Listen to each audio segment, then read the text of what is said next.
नमस्कार दर्शक बंधु मु माने स्वागत करुछि मोर गोटे छोट ब्लॉग को जो आम शुणा गोटे छोट कहानी ना तार मरीचिका। मरुभूमि रे तो मरीचिका थिबा कथा आपण समस्त को जाना, मात्र वास्तव में कौन मरीचिका थाए? मरीचिकार पुणी अर्थ कौन? काकरर बुंदा परी ना पुणी पद्मपत्र उपरे गुणगुणाउथिबा भंवरर शब्द? मरीचिका केवल एकमात्र शब्द कि? मरीचिकार कौन वास्तव किसी अस्तित्व अच्छी ना यह केवल एक अवास्तव पटचित्र जहाँ निसहाय मनीष को आशावादी करदी? मो मन रे प्रश्न उठे, किंतु मु यार उत्तर खोजी पाए ना। मरीचिका नारी ना पुणी पुरुष? यह लोकों मन रे क्यों छवि केन्द्रित करे? दर्शक बंधु, मो मन रे यही प्रश्न बारंबार उंकी मारे।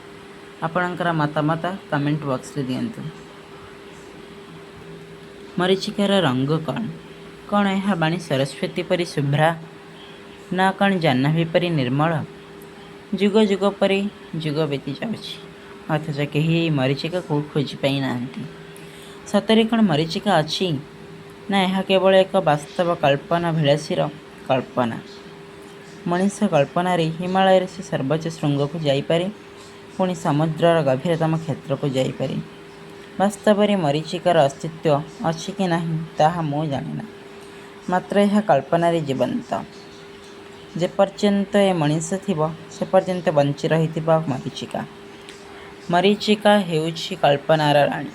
से सृष्टि करिथाए मरुरे मरुझर, चतुर्पार्श्वरे खेलाई थाए अपरूप सुषमा। वास्तविक मरीचिका कौन देखा जाए मरुभूमि रे? मरीचिका को हुए तो वर्णना करवा कल्पनार बाहरी। जदि मरीचिका अद्यावधि उपस्थित, तेबे यह बंची रहिब पृथ्वीवासींकर कल्पनारे। जदि मोर यही कहानीटी आपण मानक भल लगी थाए, आपण मानकर मतामत कमेंट बॉक्स रे दियंतु। रहिली, धन्यवाद।